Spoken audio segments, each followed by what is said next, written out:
Bismillahirrahmanirrahim. Assalamualaikum warahmatullahi wabarakatuh. Innal hamdalillah nahmaduhu wa nasta'inu wa nastaghfiruh wa na'udzu billahi min syururi anfusina wa min sayyiati a'malina.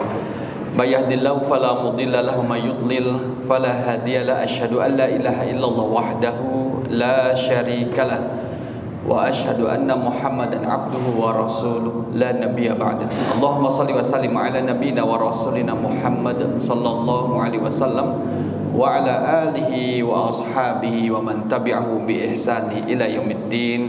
Allahumma shfi mardana wa mardal muslimin. Allahumma anta rabbun nas adhibil ba's anta syafi la shifa illa shifauka ishfi mardana ammatan washfi ba'dani syifaan ajilan la yuqadiru saqama. Amin. Jamaah rahimakumullah, kita masih dalam surah At-Tariq. Yang di awal penjelasan kita sampaikan bahwa Tariq itu adalah suara kayak ketukan. Jadi ketukan yang kemudian menjadi bintang. Dan tadi saya sempat membuka mengecek, memang di angkasa itu ada bintang yang mengeluarkan suara. Dan suaranya itu telah terekam sama NASA. Jadi suaranya itu alat ceknya ya juga tidak bisa kita dengar dengan apa namanya, dengan telinga kita, tapi kemudian juga dengan alat khusus. Barusan tadi suara bintang di mana? Suara bintang di angkasa.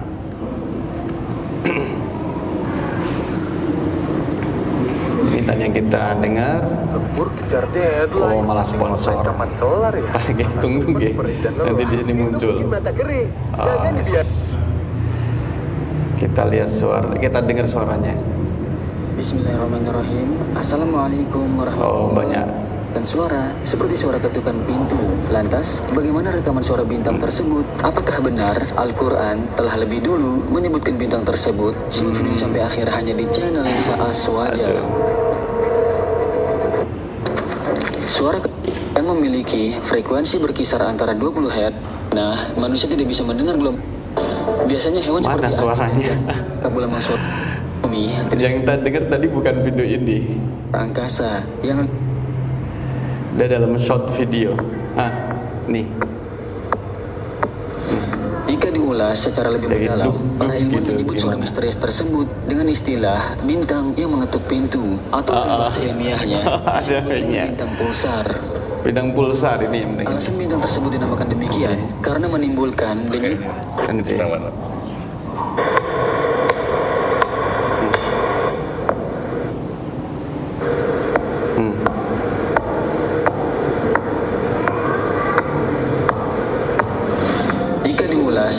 Itu memang gitu sana Pak, kayak tuk tuk tuk, maka disebut dengan At-Tariq. Ada adalah yang mengetuk. Jadi suaranya seperti tadi. Ya kita lagi ya.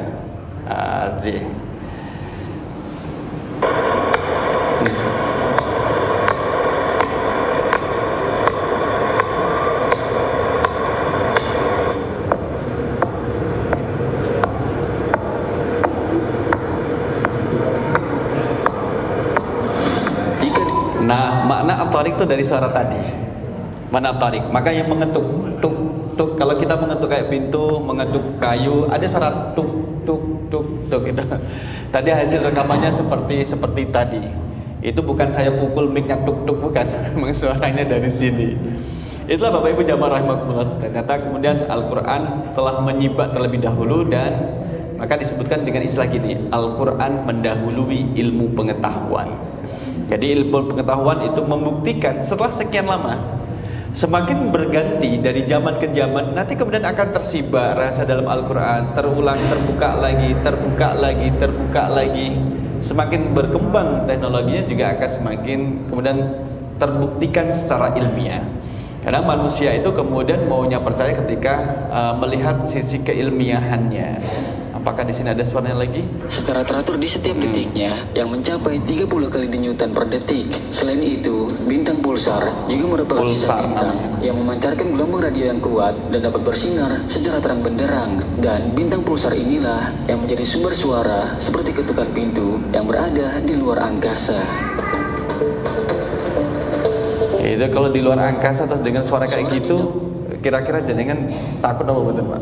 Di luar angkasa kan gelap, kemudian saat gelap, tapi kemudian ada suara ketuk tuk tuk tuk, dilihat gak ada orangnya, padahal itu di luar angkasa. Pak, itulah maha kekuasaan Allah Subhanahu Wa Taala. Nah, jamaah rahimakumullah, itu tadi apa namanya terkait dengan at-tariq ya. At-tariq diambil dari suara tadi. Ada juga kita menemukan dokumen dalam bentuk kayak diagram gitu. Kayak seismograf itu, nah gitu. Tapi kemudian keluarnya adalah suara seperti itu, tuk tuk tuk gitu. Tentunya kalau kita perhatikan itulah suara. Pertanyaannya gini, mungkin nggak tiang ini bersuara, tiang di masjid ini bersuara? Mungkin apa betul Pak? Allah alam gitu. Ini sesuatu yang kemudian kita tidak tahu. Masih kemudian ada kesempatan, masih banyak hal yang kemudian bisa kita gali dari Al-Quran, dibuktikan secara ilmiah tentunya dengan ilmu pengetahuan. Ya kan, kemudian semua alam itu bersujud kepada Allah. Bagaimana sujudnya? Itu masih bisa dicari dan masih bisa digali. Maka tafakkaru fi khalqillah wala tafakkaru fi dzatihi. Yuk tafakkar, berfikirlah, risetlah, telitilah. Tafakkaru fi khalqillah, pada ciptaan Allah. Kita disuruh meneliti ciptaan Allah, disuruh meneliti ciptaan Allah. Karena ada sesuatu keindahan di sana. Wala tafakkaru fi dzati, jangan memikirkan zatnya Allah, tapi kita memikirkan apa yang Allah ciptakan. Ada apa gitu. Dikaitkan dengan firman Allah dan juga dikaitkan dengan sabda Rasul sallallahu alaihi wasallam. Kalau misalkan di gelas ini, misalkan ya di gelas kemudian ada lalat. Udah celupin itu aja semua lalatnya. Sedua ayat sayapnya kanan kiri celupin aja semuanya.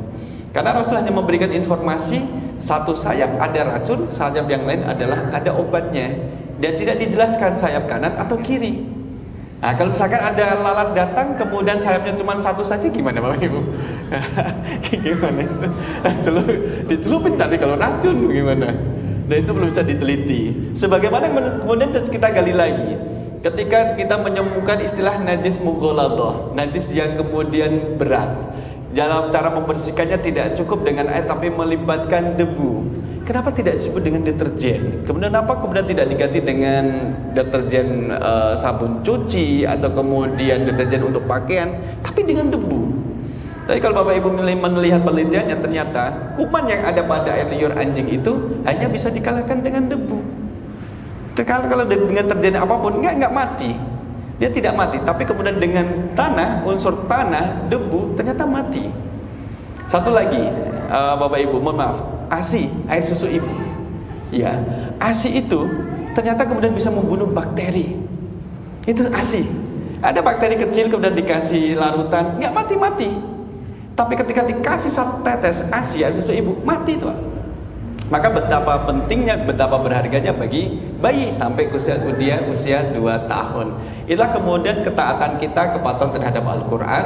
Ternyata di balik perintah itu ada hikmah, di balik larangan itu juga ada hikmah. Nah, sekarang kita masuk pada ayat yang ke-11. Ayat ke-11 tafsirnya yang mana yang ini gitu? Ayat dari ayat 11 sampai 17. Al-qasamu ala sidqil Qur'an wa risalah wa tahdidil kaidina lahuma. Adalah sumpah Allah terhadap kebenaran Al-Quran dan juga risalah yang disampaikan oleh Allah kepada kita selaku hambanya, wa tahdidul al-kaidina lahuma, dan termasuk ancaman bagi orang-orang yang meremehkan Al-Quran dan meremehkan risalah Allah Subhanahu wa taala. Mari kita lihat jamaah rahimakumullah ayat 11 sampai ayat yang ke-17. A'udzubillahi minasyaitonirrajim. Was-samaa'i dzatir raj'i. Wawunya adalah qasam, wa demi, as-samaa'i langit, sesuatu yang ada di atas kita. Dzatir raj'i, dzati adalah memiliki, ar-raj'i itu kembali, perputaran. Ar-raj'i adalah perputaran, sesuatu yang berputar. Raja'a yarji'u, kembali. Kemudian dimaknai dengan hujan. Kenapa hujan? Hujan itu kan berputar. Dari atas misalkan kita ngambil siklus potong dari atas, kemudian turun hujan, hujan membasahi tanah, kemudian nanti menguap ketika kena panas, kemudian dibawalah awan dan jatuh menjadi awan yang hitam, turun hujan lagi, terus lagi berputar. Siklusnya adalah berputar. Kalau kita lihat dari maknanya, ar-raj'i jamaah rahimakumullah, i'adatu syai' ila ma kana fihi awalan. Sesuatu yang kembali pada tempat semula, itu ar-raj'i. Orang yang bertaubat itu juga berarti adalah kembali. Taba yatubu taubatan, itu bimana raja'a yarji'u raja'an, kembali.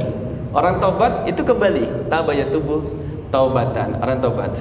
Wal muradu bihi huna al-matar. Tapi yang dimaksud dengan ar-raj'i yang kembali itu adalah hujan. Kenapa hujan? Hujan adalah li'annahu ya'udu ilal ardi minas sama. Dia kembali ke bumi dari langit, turun jatuh ke bumi, nanti balik lagi ke atas lagi, turun lagi, kemudian terus naik lagi, turun lagi. Sehingga mungkin Bapak Ibu pernah berpikir, bahasanya apa ya? Janjane. Air yang ada di bumi ini itu berkurang atau bertambah? Bapak Ibu, air yang ada di bumi ini berkurang bertambah? Tetap, karena berputar terus, putar. Cuman kalau di sini tidak ada, berpindah tempat lain nggak ada, di tempat lain lagi, terus gitu. Jadi kemudian ini al-raj'i, siklusnya gitu. Allah menggunakan siklus ar-raj'i. Maka tidak ada yang bisa membuat siklus seperti ini kecuali Allah Subhanahu Wa Taala. Buat hujan buatan itu, saat ada hujan buatan berarti kan ada tambahan air. Hujan buatannya dari apa bahannya, bisa kemudian ditelusuri. Itu kita kan bikin garam, garam itu juga dari air. Maka garam lama-lama itu menjadi meleleh dan juga mencair. Nanti kita lihat tafsirnya ya. Wal ardi datis sad'i. Wal ardi, dan bumi zati yang memiliki as-sad'i, rekahan, celah. Sesuatu yang rekah celah, sehingga akan muncul sesuatu di antara rekahan itu. Maka diartikan dengan tumbuhnya pepohonan. Dati sad'i asyaqqu 'anin nabatat wal 'uyun wa ghairihima minal kunuzil ardi.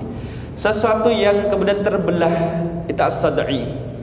Jamaah rahimakumullah, kalau kita lihat di surah Al-Falaq, qul a'udzu birabbil falaq. Apa arti al-falaq? Aku berlindung kepada zat yang menguasai subuh. Falaq itu artinya bukan subuh. Falaq adalah yang membelah. Falaq. Kenapa diartikan dengan subuh? Sesuatu yang membelah, falikul habbi wan nawa. Jadi sesuatu yang membelah itu seperti biji yang tumbuh menjadi benih. Kita lempar kacang hijau, kemudian tumbuh menjadi tanaman. Nah, ketika dia dari kecambah misalkan di tanah, dia akan membelah. Kalau kita kasih tumpuk dengan ke tanah, dia akan membelah yang di atasnya, tanah dibelah supaya dia bisa keluar. Sama seperti air mancur, itu kan membelah tanah yang ada di atasnya. Di atas, maka subuh itu membelah antara malam dengan siang, itu dipisahkan oleh subuh. Qul a'udzu birabbil falaq. Sedangkan zati sad'i adalah asyaqqu 'anin nabatat, yang membelah dari tanaman, wal uyun, sumber mata air dan lainnya, minin kunuzil ardi, dari ada apa-apa yang ada di dalam tanah itu. Jadi bumi, Allah bersumpah dengan langit, kemudian bersumpah dengan bumi. Apa yang disumpahi? Innahu laqaulun faslun. Innahu, sesungguhnya dia, hu ini jamaah rahimakumullah, itu kemudian ada nggak di awal ayat kita membahas terkait dengan Al-Quran? Misalkan kita lihat ya, surat 86. Kita lihat dari mushafnya biar kelihatan tampilan lebih utuh. Nih, ada nggak kemudian kata Al-Quran di sini? Dari ayat pertama, was-sama'i wat-tariq wa ma adraka ma-tariq an-najmus tsaqib. Tidak ada kata Al-Quran. In kullu nafsin lamma 'alaiha hafiz falyanzuril insanu mimma khuliq. Sampai ayat kelima tidak ada kata Al-Quran. Khuliqa mimma in dafiq yakhruju min baini sulbi wat tara'ib. Innahu 'ala raj'ihi laqadir yauma tublas sarair. Tidak ada kata Al-Quran. Fama lahu min quwwatin wala nasir was samaa'i dzatir raj'i wal ardu dzatis sad'i. Innahu, ada kata innahu laqaulun faslun. Padahal hu ini kembali pada Al-Quran. Mana kata Al-Quran? Tidak ada. Karena itulah kemudian keindahan daripada Al-Quran adalah menyebutkan domirnya. Ini ada kemudian ada menyebut dengan domir sya'an, domirus sya'ni. tidak disebutkan tapi kemudian bisa dipahami, memberikan domir kata ganti yang mengkisahkan sesuatu, sehingga Al-Quran ditaruh di dalam tanda koma. Jadi hu kembali pada hu, innahu sesungguhnya Al-Quran. Kalau Allah bersumpah dengan was-sama'i dan wal ardi, maka yang disumpahi adalah innahu sesungguhnya Al-Quran itu laqaulun, benar-benar firman, faslun, pemisah antara hak yang batil. Jadi dia adalah pemisah. Al-Quran, innahu Al-Quran. Al-Quran. Apakah Bapak Ibu mau melihat apakah ada yang makna lain dari Al-Quran? Mari kita lihat di surah At-Tariq. Kita lihat dari sisi tafsirnya. Tadi ayat yang keberapa Bapak Ibu? Ayat yang ke-13. Kita lihat, kita setting 13 di sini. Kemudian kita lihat dari Jami'ul Bayan. Innahu, apa yang dimaksud dengan innahu? Belum disebutkan. Was-sama'i dzatir raja' wal ardi dzatis sadr innahu laqaulun fasl. Di sini innahu laqaulun faslun. Yaqulu ta'ala dzikrahu inna hadzal qaul huwa wa hadzal khabar laqaulun faslun yaqulu yufassilu bainal haqq wal batil. Menjadi pemisah antara hak dengan yang batil. Yang dimaksud dengan Al-Quran, kita lihat menurut Mufassir Ibnu Katsir. Apa kemudian infasal? Qala Ibnu Abbas, haqqun innahu laqaulun faslun adalah hak. Wa kadza qala Qatadah, hukmun adlun, hukum yang adil. Hakun jaddun, kebenaran yang kemudian tidak terbantahkan. Kita lihat pendapatnya yang lain, misalkan ini Mafatihul Ghaib. Adakah kemudian perbedaan yang lain? Nah, innahu laqaulun fasl. Al-mas'alatu fi hadzal dhamir qaulani. Imam Fakhrul Razi membahas innahu, ada kata hu. Sebenarnya hu itu kembali pada siapa? Ini dibahas. Al-awwal qala al-qafal huwa annal mana ma akhbartukum bihi min qudrati ala ihyaikum fil yaumil ladzi tubla fihi sarairukum qaulun faslun haq. Yang pertama, domir hu innahu sesungguhnya dia, yang tadi kita artikan dengan Al-Quran. Pendapat yang pertama dikatakan itu bukan Al-Quran yang dimaksud. Yang dimaksud adalah menjelaskan dari makna ayat sebelumnya terkait dengan kemahakuasaan Allah yang akan mengembalikan manusia, menghidupkan manusia setelah mereka dimatikan oleh Allah. Jadi itu tentang innahu, sesungguhnya kabar tentang kekuasaan Allah yang bisa menghidupkan kalian wahai manusia setelah kematian. Itulah yang dimaksud dengan innahu. Ini pendapat pertama. Pendapat kedua mengatakan bahwa innahu aidun ilal Quran. Yang dimaksud dengan innahu sesungguhnya dia itu adalah Al-Quran. Al-Quranu fasilun bainal haqqi wal batil. Al-Quran yang menjadi pemisah antara yang hak dengan yang batil. Sebagaimana artinya adalah furqan. Wal awalu aula li'anna audad dhamir ila madhkuri salib aula. Nah, kemudian dalam tafsir Fakhrul Razi menyebutkan maka hu itu kembali kepada kabar yang menjelaskan bahwa Allah itu mampu membangkitkan manusia. Di sini Bapak Ibu, innahu ala raj'ihi laqadir. Sesungguhnya dia Allah benar-benar kuasa mengembalikan manusia hidup setelah mati. Yauma tublas sarair, pada hari ditampakkan segala rahasia. Fama lahu min quwwatin wala nasir. Maka bagi manusia tidak ada lagi kekuatan dan tidak pula ada penolong. Nah, kisah ini dirangkum dengan kata ganti innahu. Sesungguhnya kisah kemahakuasaan Allah yang akan membangkitkan manusia itu adalah kemudian sesuatu yang tidak terbantahkan. Itu maksud di dalam tafsir. Memang kalau tafsir itu kemudian terjadi perbedaan pendapat Bapak Ibu di antara ulama mufassirin. Kita lihat lagi pada ayat yang berikutnya, wa ma huwa bil hazli. Wa ma huwa, ma ini adalah, dan ia, ma adalah ma manafi. Ma itu laki-laki atau perempuan Bapak Ibu? Ma laki-laki. Kalau mama perempuan, boleh. Wa ma huwa bil hazl. Ma-nya dia adalah manafi. Nafi artinya adalah bukan atau tidak, artinya adalah tidak. Wa ma huwa, dan Iya, Al-Quran sama sekali bukan perkataan sendaguro. Bil hazli. Al-hazlu lawannya dari al-jaddu.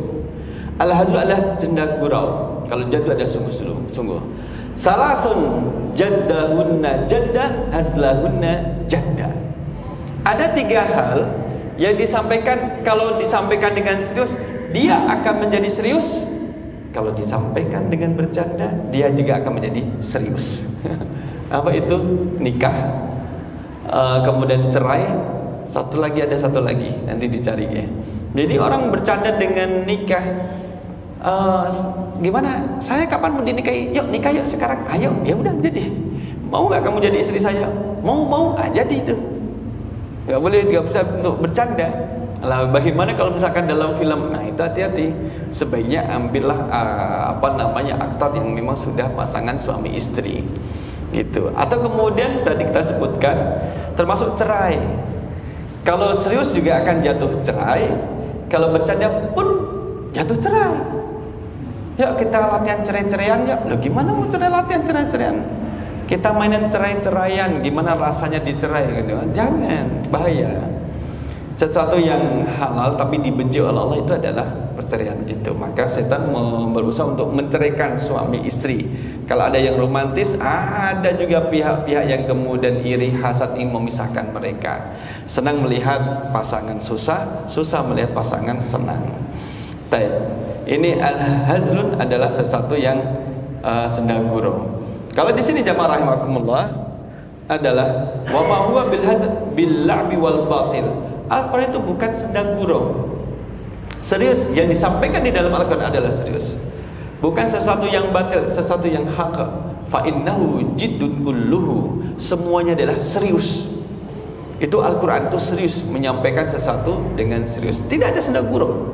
Tidak ada. Nabi Muhammad SAW ketika bersendaguro pun tetap mengindahkan dan menggunakan kaidah kejujuran, gitu. Ketika ada sahabat minta onta, Rasul saya minta onta, dikasih anak onta, Bapak Ibu. Kan ada nama sendiri ya. Kalau anak onta kan bukan onta. Kalau onta adalah sudah besar, sudah dewasa. Ini dikasih anak Rasul, saya kan minta onta. Kenapa dikasih anakan yang kecil, Rasul? Sahabat itu sudah ngerti, Rasul kalau diminta sesuatu nggak akan nolak. Itu Rasul. Maka kemudian dikasih anakan kecil. Coba saya tanya, kata Rasul, ini kalau anak onta ini dirawat dan dia besar, jadinya apa? Onta. Lah iya, nanti juga akan jadi onta pada waktunya. Silahkan kamu bawa aja anak onta ini, nanti juga akan menjadi onta. Itu tandanya Rasul. Ketika sedang lewat rumah seorang sahabiah, kemudian sahabiah ini sudah sepuh, nenek-nenek, baca Quran. Rasul lewat sambil kemudian mengeluarkan suara, nenek-nenek. Di surga nggak ada nenek-nenek. Di surga ada kakek-kakek? Nggak ada. Ada nenek-nenek? Nggak ada. Bagaimana perasaan sang nenek kemudian mengetahui ucapan Rasul bahwa tidak ada nenek di surga? Di surga tidak ada nenek-nenek, dan dia sendiri ada seorang nenek. Maknanya apa kalau begitu, Bapak Ibu? Maknanya adalah dia memaknai bahwa berarti saya tidak di surga, Rasul. Kalau tidak di surga di mana? Di tempat satunya lagi. Maka dia nangis. Saat tangis itulah kemudian Rasul tersenyum. Maksudnya engkau itu akan dimudahkan lagi. Sekalipun kemudian di dunia itu nenek-nenek, tapi nanti ketika di surga tidak nenek-nenek, menjadi gadis. Kalau Dr. Al-Ghazali menyebutkan kisaran usianya ada 30-an tahun. Terus kayak apa? Nah, Ghifari belum kebayang 30 tahun. Jadi di usia 30-an tahun itu gadis segitulah kematangan seorang gadis. Jamaah rahimakumullah, innahum yakiduna kaida.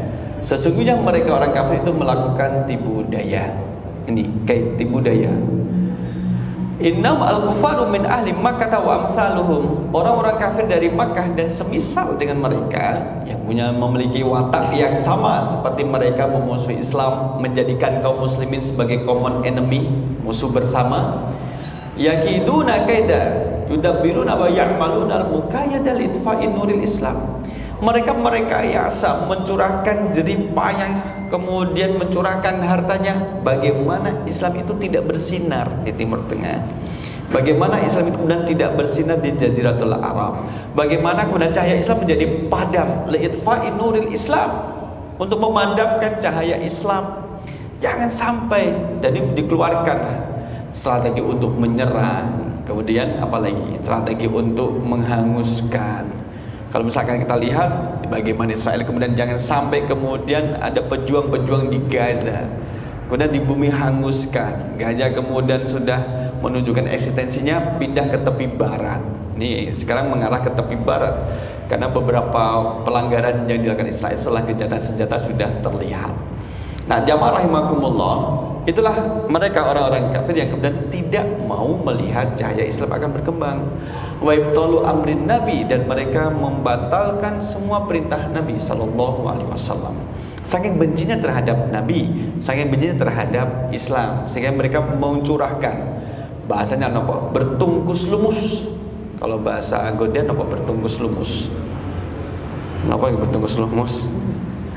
Bertungkus lumus itu bahasa Melayu artinya adalah bekerja keras gitu. Totalitas, all out untuk kemudian memadamkan api Islam. Wa akidu kaida. Wa qablu bima ya'li amrahu wa udabbiru amran khafiyan lahum. Jadi Allah membalas tipu daya mereka dengan tipu daya yang kemudian lebih besar. Dan mereka tidak tahu tipu dayanya Allah, dan Allah mengetahui, sedangkan Allah mengetahui tipu daya mereka. Ini bahasa untuk menghinakan orang-orang yang dimusuhi Allah, maka digunakan tipu daya. Nah, jamaah rahimakumullah, kemudian apa yang dilakukan oleh mereka? Innahum yakiduna kaida. Sesungguhnya mereka orang kafir melakukan tipu daya. Wa akidu kaida. Aku pun membalas tipu daya mereka. Aku di sini kembali pada Allah.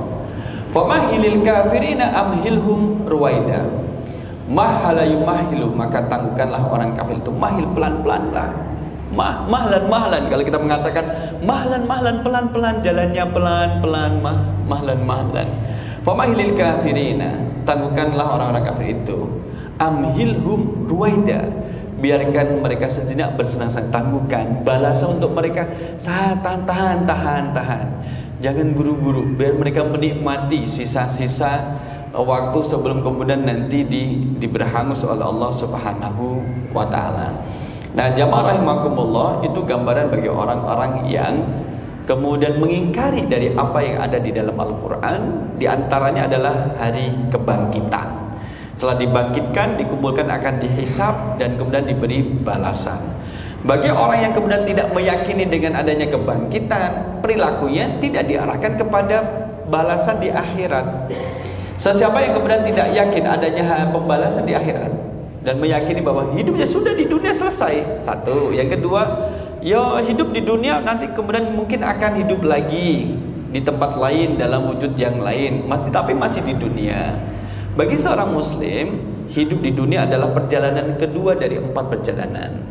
Kalau kita lihat di dalam surah Al-Baqarah, wa kaifa takfuruna billahi wa kuntum amwatan fa ahyakum summa yumitukum summa yuhyikum summa ilaihi turja'un. Wa kaifa takfuruna, bagaimana kamu itu bisa kufur?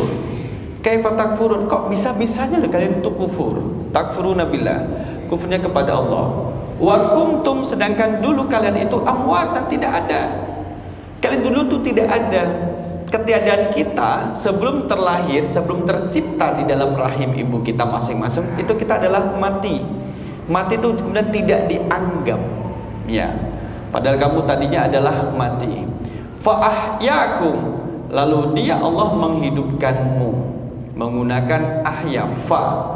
Maka segera dengan mudah Allah itu menghidupkanmu, menghidupkan kalian dengan segera, dengan waktu yang cepat Allah bisa melakukan itu. Nah, kita di posisi ini, kita di posisi yang kemudian kita sedang dihidupkan sekarang ini, sesuai dengan batas ajal masing-masing. Thumma, ketika sudah menikmati hidup dengan jatahnya sekian puluh tahun, sekian belas tahun, sekian ratus tahun, thumma yumitukum, kemudian diwafatkan. Bapak Ibu, satu hari di akhirat berapa tahun di dunia? Berapa? 1000. Kalau manusia itu hidupnya 63 tahun, itu berarti sama berapa jam? Sama dengan berapa jam? 1,5 jam. Usia 63 tahun di dunia, ini usia saya 63 tahun. Itu kalau ditarik akhirat cuman hidup baru 1,5 jam. Sangat singkat kan? Sangat singkat. Hidup kita ini sangat singkat. Mau 50 tahun, 60 tahun, 70 tahun, itu singkat karena perbandingannya adalah akhirat. Jangan kemudian kita di dunia fokusnya ada dunia. Tapi kemudian ini kan perjalanan kedua ini, fa'ahyakum, kita di sini. Tsumma yumitukum, kemudian kita diwafatkan oleh Allah, dimatikan oleh Allah sesuai dengan batas ajalnya masing-masing, sesuai dengan batas rizkinya masing-masing. Tidak lebih daripada itu. Mau diperpanjang tidak boleh lebih daripada itu. Bapak Ibu ada yang mau request hidup 1000 tahun? Ayo. Mau kita aminkan gitu misalkan. Terus kayak apa? Yang lain pada hidup umat Nabi Muhammad kan antara 63, 70, 80, 90, 100 pun kemudian sudah mulai sedikit. Ini ya Allah saya pengen hidup 1000 tahun ya Allah. Itu sudah 9 generasi masih teli duduk di depan rumahnya. Sudah gak kenal siapa ini generasi keberapa ya, anaknya siapa udah gak kenal dia. Sudah gak ada temen dia. Maka kadang orang kemudian berpikir mintanya panjang umurnya. Umumnya dia panjangkan. Khairun nas qala umruhu wa hasuna amaluhu. Sebaik-baik manusia adalah yang usianya panjang, kemudian amalnya juga baik. Jadi diimbangi dengan amal baik, tidak hanya panjang umurnya. Amalnya bagaimana? Kalau panjang umurnya terus petakilan, pencilaan, enggak ada gunanya juga. Ya tak? Nah, ini perjalanan yang ketiga. Yang keempat adalah tsumma yuhyikum. Kemudian kita dihidupkan oleh Allah SWT setelah dimatikan, kemudian terjadilah kiamat, kemudian kita dibangkitkan oleh Allah, dihidupkan kembali, dan itu sebenarnya hidup adalah waktu itu. Jadi perjalanan kita masih panjang. Summa ilaihi turja'un, kemudian dikembalikanlah kepada Allah, dikumpulkan, dihisab, dikasih balasan. Nah, kita lanjutkan jamaah rahimakumullah di sini. Maka dari tafsirnya kemudian disebutkan bahwa ba'da itsbati tauhidillahi wa qudratihi ala khalqi insani awalan, Allah menunjukkan bagaimana kemahakuasaan Allah ditunjukkan kepada kita, kepada makhluk. Ini loh kekuasaanku. Maka kemudian kita diperintahkan untuk mengesahkan Allah dengan kemahakuasaan Allah yang telah diperlihatkan kepada makhluknya. Bagaimana Allah kemudian mampu membangkitkan dalam yaumul ba'ats. Kemudian Allah bersumpah dengan sumpah sumpah yang lain. Ala sihhati nuzulil Quran min indillah. Jadi Al-Quran itu turun dari sisi Allah, bukan dari sisi Nabi Muhammad SAW, bukan buatan Nabi Muhammad. Bapaknya Khalid namanya Walid bin Mughirah. Bagaimana perkataan Walid bin Mughirah? Walid bin Mughirah itu tidak beriman kepada Allah, tapi dia seorang sastrawan. Boleh disebut dengan adibul udaba, syairus syu'ara, sastrawannya para sastrawan, syairnya para penyair. Itu sampai mengatakan ketika mendengar Rasul SAW membaca Al-Quran, tidak disebutkan ayat berapa yang dibaca oleh Rasul, beliau mengatakan sungguh indah yang dibacakan oleh Muhammad tadi. Sungguh indah, dia mengatakan indah. Panjang pendeknya sangat serasi, maknanya kemudian makna yang tidak ada tandingannya. Sampai kemudian Walid bin Mughirah mengatakan, bahasa sekarang, saya itu yakin 1000% itu bukan buatan Muhammad gitu. Sampai dia itu bisa menilai keindahan kalimat, mana buatan manusia, mana yang bukan.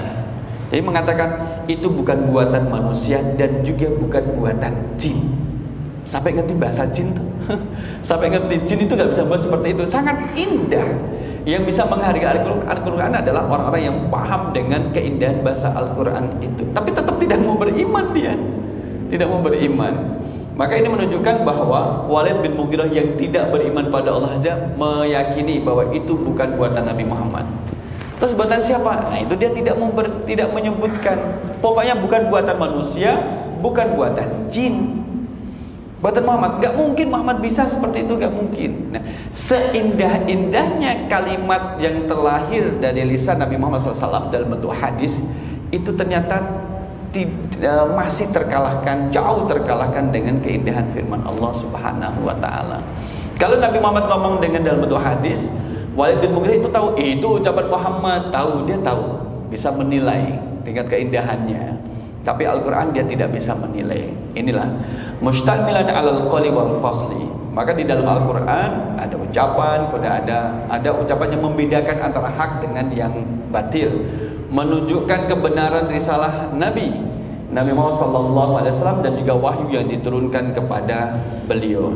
Oleh karena itulah kemudian di dalam Al-Quran itu ada ancaman bagi orang-orang yang enggan atau kemudian tidak mau beriman kepada Allah Subhanahu Wa Taala, dan juga ada janji yang akan mereka terima dari Allah dalam bentuk al-adab. Jamaah rahimakumullah. Kemudian di ayat 11, 12, 13 ini kemudian Allah 11, 12 menggunakan sumpah was-samai wal ardi. Sumpah. Apa yang disumpahi? Innahu laqaulun fasl wa ma huwa bil hazl. Yaitu menguatkan posisi Al-Qur'anul Karim. Al-Qur'anul Karim. Dia menjadi pemisah antara hak dengan yang batil. Kemudian dia tidak ada sendaguro, sehingga tidak boleh bermain-main dengan Al-Quran. Kecuali dalam dunia sastra ada namanya iqtibas. Iqtibas itu pakai qaf. Iqtibasu dalam ilmu balaghah adalah mengikuti uslub Al-Quran, tapi dia bukan Al-Quran. Misalkan kalau para pengacara di Arab, katakanlah di Mesir, itu ada pengacara yang non muslim tapi dia hafal 30 juz Al-Quran. Dipakai untuk apa? Untuk berdebat di persidangan. Dia mengikuti alurnya, uslubnya, susunan redaksinya, pemilihan katanya. Misalkan ada iktibas yang lain, mengikuti gaya Al-Quran. Di dalam Al-Quran berbunyi wala tamutunna illa wa antum muslimun. Kita iktibas, bukan dari akal, mengambilnya misalkan wala tamutunna illa wa antum katibun. Dan janganlah kalian meninggal kecuali sudah punya karya tulis. Jadi motivasi untuk kemudian menulis. Wala tamutunna illa wa antum katibun. Janganlah kalian sekali-kali meninggal kecuali dalam keadaan sudah punya karya. Wala tamutunna illa wa antum nakihun atau mungkihun. Nakihun nikah. Orang yang sudah nikah. Janganlah kalian meninggal kecuali dalam keadaan sudah nikah. Oh, berarti yang sudah nikah akan meninggal ya. Yang belum nikah juga akan meninggal. Itu iktibas. Karena kemudian ada keindahan di dalam struktur Al-Qur'anul Karim. Bapak Ibu masih ingat dengan Masjid Jin ya? Gitu, di mana Rasul kemudian pernah membaca Al-Quran, kemudian ada 2 jin yang terbang di atas Rasul kemudian turun. Jin mengatakan gini, seumur-umur saya jadi jin gak pernah mendengar perkataan yang sebagus yang kamu baca tadi. Padahal Rasul sedang baca Al-Quran. Dan kemudian itu 2 jin itu kemudian masuk Islam, bersandar di hadapan Rasul SAW. Kalau misalkan Bapak Ibu didatangin jin masuk Islam, diterima apa betul? Jamnya kadang jam 1 pagi lah gitu. Ada yang ketuk pintu, gitu. Saya jin mau masuk Islam. Kok nggak ada kakinya ya? Iya, saya kan jin, nggak ada kakinya gitu. Kok nggak ada kakinya ya? Iya. Ntar dulu ya, saya tak tutup lagi ya. Baru teriak ketakutan dia. Nah, jamaah rahimakumullah. Maka di sini menegaskan bahwa Al-Quran ternyata masih ada ya, sampai hari akhir menjadi bagian daripada sejarah. Ada orang-orang yang kemudian tidak beriman terhadap Al-Quran dengan caranya. Apakah kemudian untuk menunjukkan eksistensi keberadaannya, atau untuk pamer, atau menunjukkan kewibawaannya. Ini loh saya berani kemudian berlawanan arah terhadap orang yang memuliakan Al-Quran. Dia tidak memuliakan Al-Quran Karim. Maka jamaah rahimakumullah, Allah bersumpah dengan langit yang mengandung air, yang kemudian dengan air itu, air hujan diturunkan dan bisa kemudian menghidupkan tanah yang tandus menjadi subur, pohon yang kering kemudian menjadi tumbuh segar, dan kemudian air itu kembali lagi ke atas dan terus seperti itu. Kemudian juga Allah juga bersumpah dengan bumi yang kemudian tumbuh tanaman. Jamaah rahimakumullah, bagi seorang muslim melihat kejadian alam itu kemudian penuh dengan makna. Apa yang terjadi? Bahkan melihat dalam potret terhadap diri sendiri, kalau ada sesuatu yang terjadi pada diri kita, kemudian kita melakukan muhasabah. Ada apa ya dengan saya ini? Apa yang terjadi? Bagaimana sikap saya menghadapi ini? Apa yang kemudian saya lakukan? Terus gitu. Itu untuk mengendalikan nafsu yang kemudian menggoda. Kamu ini nggak pantas mendapatkan perlakuan ini. Kamu harus protes sama Allah. Itu nafsu selalu menggoda dan juga memprovokasi. Jamaah rahimakumullah. Kemudian juga Allah bersumpah dengan bumi yang terbelah sehingga kemudian bisa tumbuhlah tanaman, buah-buahan, pepohonan, dan juga kemudian lahirlah, keluarlah harta benda bumi. Bahkan juga kemudian ada minyak, ya kan? Apalagi tambang batu bara, kemudian juga ada air. Kita diajak ke surah Abasa ayat yang ke-26. Surah Abasa, surah yang ke-80. Di sini ya. Kita lihat 80. Ayatnya berapa tadi Bapak Ibu? 26. Kita lihat dari sini. Kita tutup. Ini berkaitan dengan firman Allah surah At-Tariq yang menunjukkan bahwa kemudian wal ardi datis sadaq, dan bumi yang memiliki rekahan.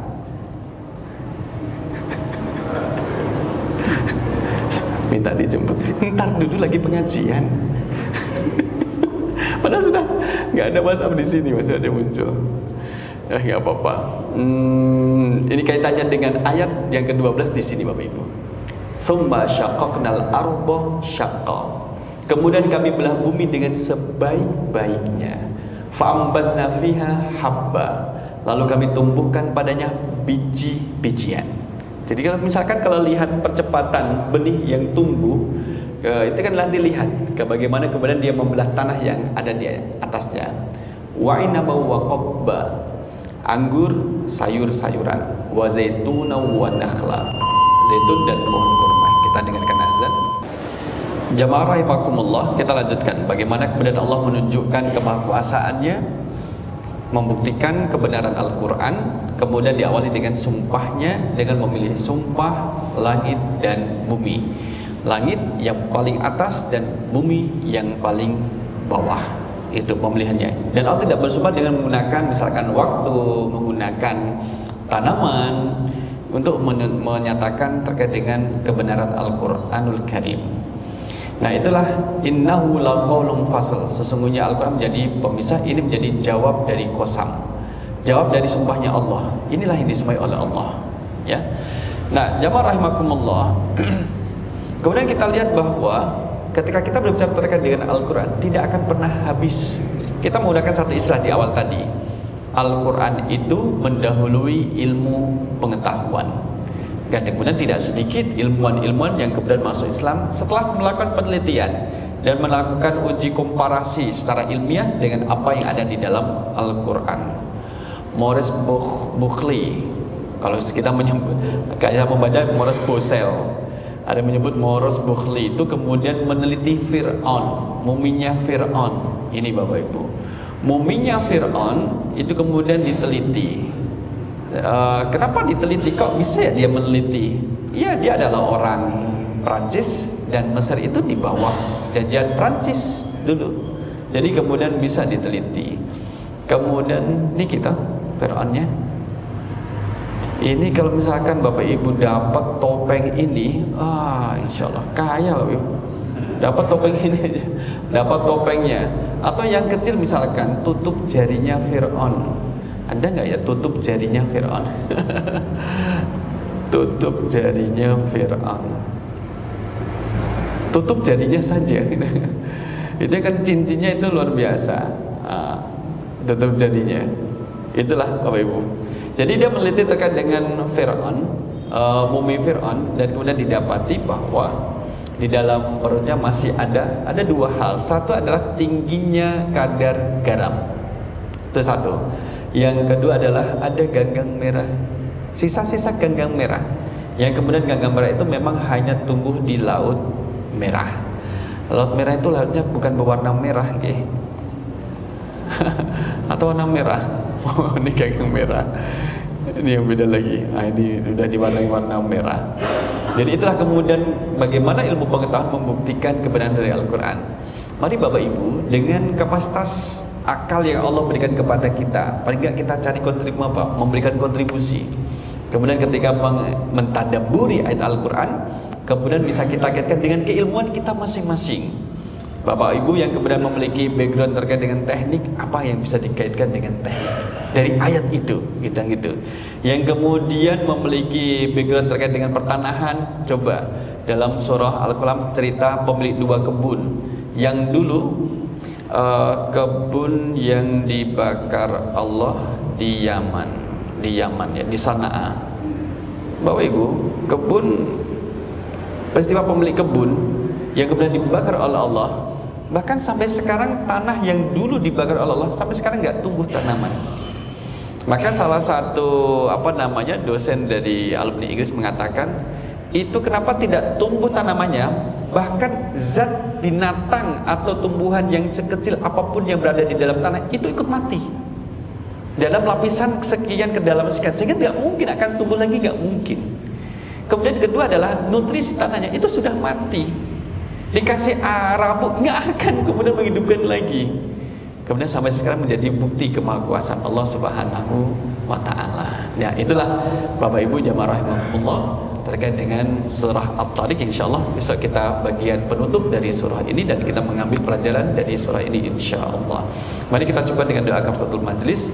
Subhanakallahumma wa bihamdika asyhadu an la ilaha illa anta astaghfiruka wa atubu ilaik. Aku qouli hadza astaghfirullah li wa lakum. Wassalamualaikum warahmatullahi wabarakatuh.